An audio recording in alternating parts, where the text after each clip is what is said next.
Welcome! In this channel, we explain automotive terms.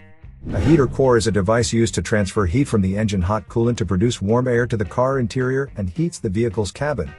The hot coolant absorbs heat from the engine to avoid overheating. It's then passed through a winding tube of the core.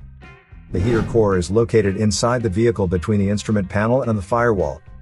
It works with a few functional components. It works on an internal combustion engine where a water and antifreeze mixture is used in cooling the engine parts.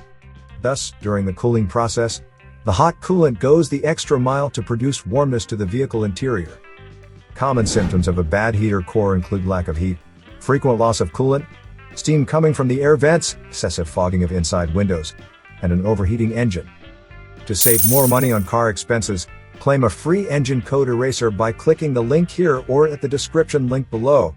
You're also welcome to leave comments below. Our mechanic professionals will answer them shortly.